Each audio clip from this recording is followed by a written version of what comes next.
Tatawagan ko si Bogs, ha? Ay, ayan.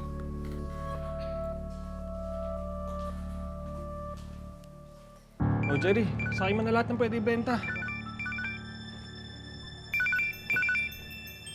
O Diyos Bogs, nasa iyo pa ba yung yung cellphone? Kukunin ko na, ha? Oo, pero bibigay ko na sa buyer bukas. Uy, wag mo muna ibigay sa buyer mo naman, Bogs. Meron akong pera, ako nakukuha ulit. O sige, pero may tubo na to Alam mo, Bogs, ikaw kahit kailan mukha ka talagang pera. Oo na, kukunin ko yan kahit may tubo, may pambayad na ako sa'yo. Sige, bahala ka. O sige, Bogs, magkita tayo bukas, ha? Sige, bye. O yan, makukuha na natin ang cellphone ng tatay mo. Talaga po. Ay, kausap ko si Bogs. Thank you, Ninang.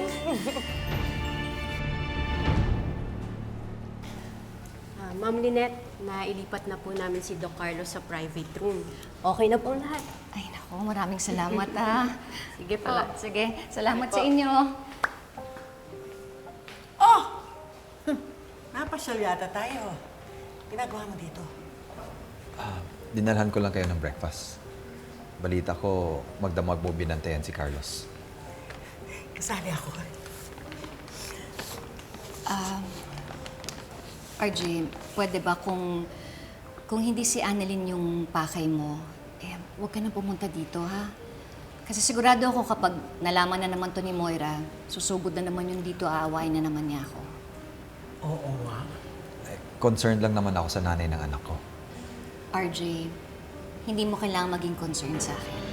Oo nga. Kasi ikakasal na siya kay Doc Carlos eh. Ha? Di ba tinanggihan mo yung proposal ni Doc Carlos?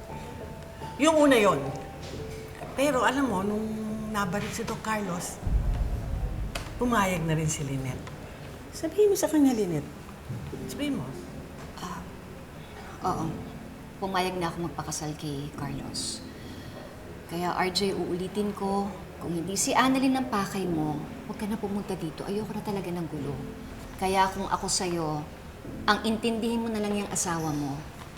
Kasi pakiramdam ko, meron na naman siyang ginagawang masama. Paano mo naman sabi yun? Paano kasi nandito siya kagabi at narinig ko na meron siyang kausap sa phone. Na parang meron na naman siyang tinatagong sikreto eh. Pakiramdam ko parang meron na naman siyang binabalak. Pwedeng sa akin, kay Annalyn, baka pwede rin sa'yo. Sino naman kaya ang kausap niya? Nabamalay ko. Bakit kaya hindi mo i-check yung contacts dyan sa phone mo? Baka meron kang maalala na masamang tao dyan, baka yun ang kausap niya. Sige, papasok na ako. Salamat dito, ha. Ito, sarap nito. Wow! Thank you.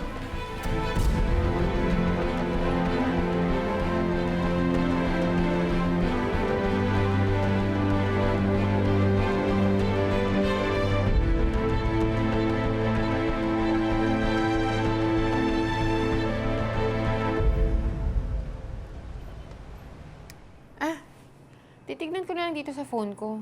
Nandito na may mga old files ko eh. Oo, I'll check na lang. Sige. Oo. Ay, wait lang. Tawagan kita mamaya, ha? Bye. Hi, Dad. Hi. Dad, kailan yung next therapy mo? I think you have 2 more left. After this weekend, isa na lang. Okay. Samahan kita. Okay? Thank you. Zoe? Bakit parang wala masyadong laman tong phone ko? That's new. Binili ko yun sa States. Saan yung old phone ko?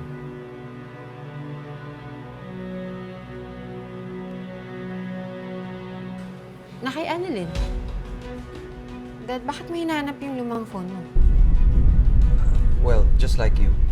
Gusto ko lang makita yung mga old files ko. Baka may maalala ako kapag nakita ko yung mga yan. Para saan? I just want my old phone back.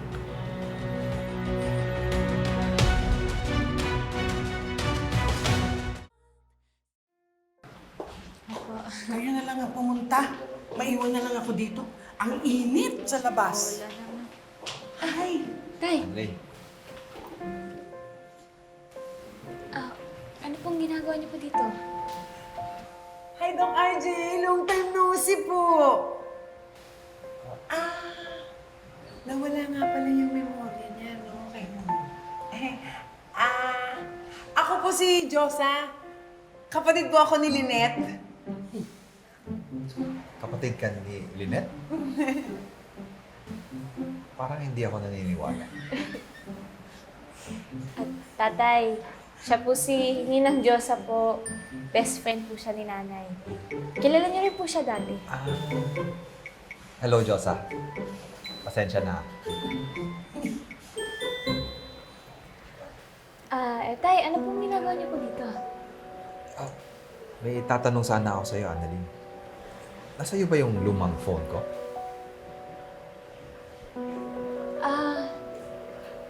Opo, nung na-aksidente po kayo, sa akin po napunta yung phone niyo po.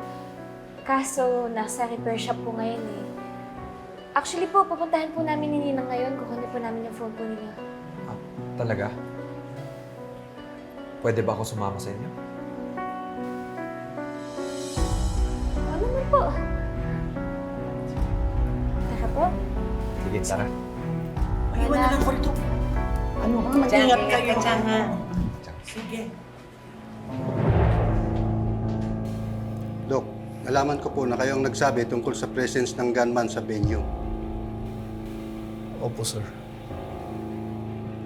Paano ho nyo nalaman na may gunman? Bumalik po ako sa venue. Tapos doon ko po nakita yung gunman. Bakit po kayo bumalik? Doc Carlos! Si Doc Lidon, alisin niyo siya dyan! Zoe, bakit? May papatay sa kanya! Anong ebidensya? Sinabi kasi ni Josa na naaksidente yung may-ari ng cellphone na to at walang maalala. Hindi ko siya titigilan hanggat hindi natin nababawi ang cellphone ng tatay mo sa kanya. Annalyn! Annalyn! Annalyn, bilis! Eto si Bugs! Bilis! Ay, si Bugs! Tay! Tay, minupunta natin! Tay! Alam ko nahihirapan ka, pero nahihirapan na rin ako. Pero wala tayong magagawa. Walang dapat makaalam ng sikreto natin.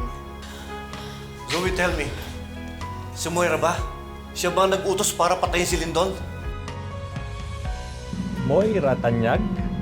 Sino to? Alam ko na yung sikreto mo. Anong sikreto